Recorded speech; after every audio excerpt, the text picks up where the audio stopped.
तथागत बुद्ध काल में हमारा जन्म नहीं हुआ, हमने बुद्ध की बात को नहीं सुना, उनका सुमरन हमने नहीं किया। ये मन में एक जिज्ञासा रह गई कि वो लोग कितने धन्य होंगे, उनका जीवन कितना धन्य होगा जो बुद्ध को देखते होंगे। जिन्होंने बुद्ध के उपदेशों को सुना होगा उनका जीवन कितना धन्य होगा। क्योंकि हम 2500 साल के बाद कितनी अपार श्रद्धा बुद्ध में रखते हैं, वो तब कि जब 2500 साल का अंतर है, और 2500 साल के अंतर के बाद भी हमारे मन में ऐसा कोई विचार नहीं है जो बुद्ध की श्रद्धा से बड़ा हो। कोई विचार ऐसा मन में नहीं जो बुद्ध की श्रद्धा से बड़ा हो। बुद्ध की श्रद्धा का विचार सर्वोपरि है, सर्वसामान्य है। तो बुद्ध काल में हमारा जन्म नहीं हुआ, ये बड़ी कमी खलती थी, अफसोस होता था। पर हमने जब पहली बार 13 मई 2014 को मैंने 10 दिवसीय शिविर किया, उस समय मुझे किसी ने जिक्र किया कि भारत की भूमि बौद्ध धर्म की छांव में पली है। भारत भूमि बौद्ध धर्म की छांव में पली है, पर जो छांव देने वाला पेड़ था वो सूख रहा है, वो सूख रहा है। धम्म रूपी इस वृक्ष को कोई पानी डाले, कोई इसे हरा भरा करे। भारत में बुद्ध का जो वृक्ष है वो महाबोधि महाविहार है। महाबोधि महाविहार की छाया भारत पे पड़ी है, इसलिए दुनिया में भारत का साया, भारत की छवि सबसे अद्भुत है, सबसे अनूठी है। तो बुद्ध काल में हमारा जन्म नहीं हुआ, ये कमी खलती थी, पर आज महसूस होता है और ये फक्र होने लगा, गर्व होने लगा कि जिस पवित्र धरती पर सिद्धार्थ गौतम को ज्ञान की प्राप्ति हुई, जिस धरती पे 2300 वर्ष पहले सम्राट अशोक ने महाबोधि महाविहार की नींव रखी, उसी महाबोधि महाविहार की मुक्ति का हमको जिम्मा मिला।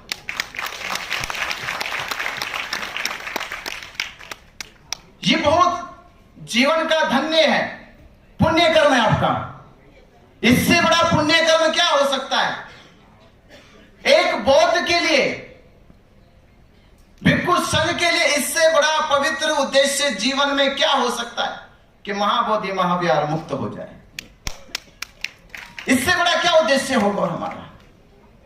इसको मुक्त कराए बगैर हम मर नहीं सकते। 1 मार्च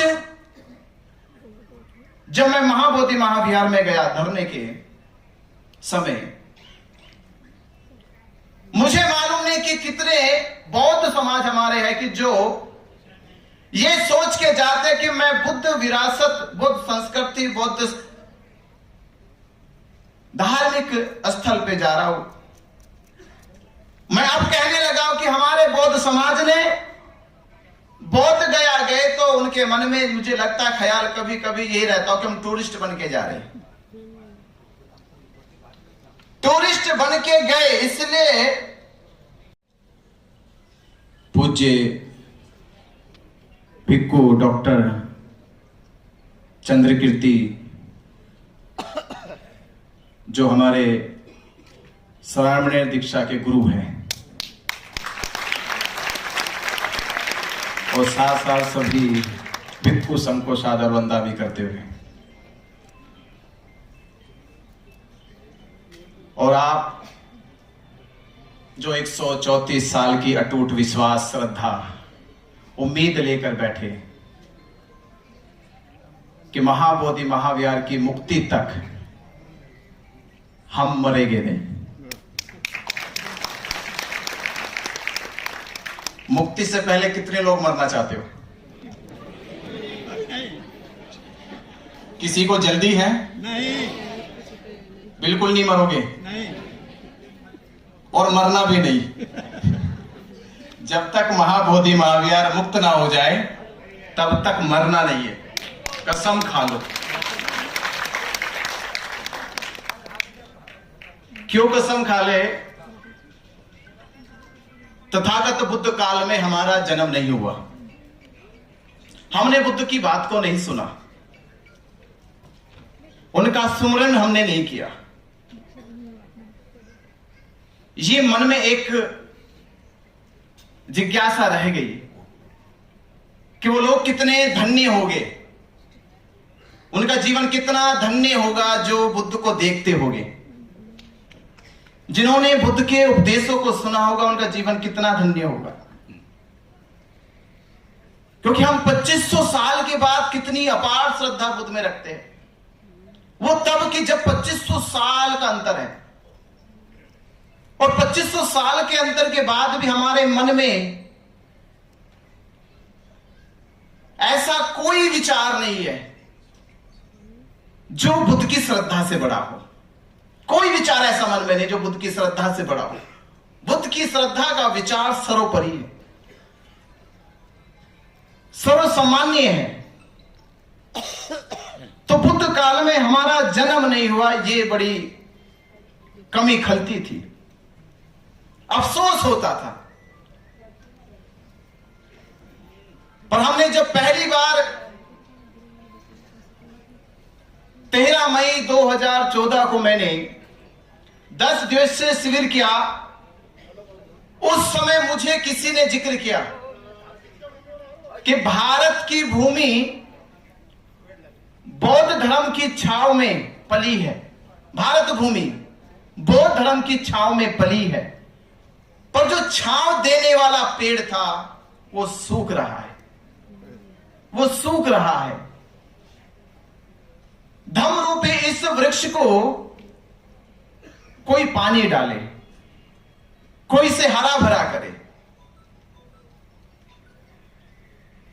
भारत में बुद्ध का जो वृक्ष है वो महाबोधि महाविहार है।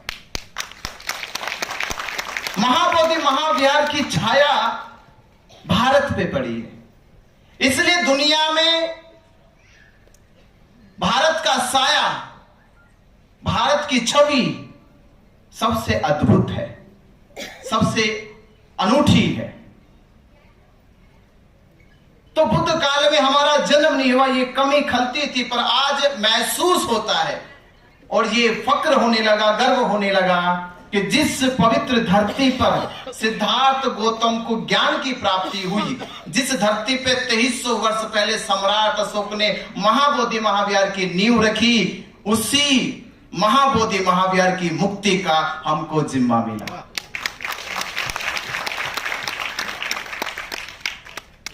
ये बहुत जीवन का धन्य है, पुण्य कर्म है आपका। इससे बड़ा पुण्य कर्म क्या हो सकता है?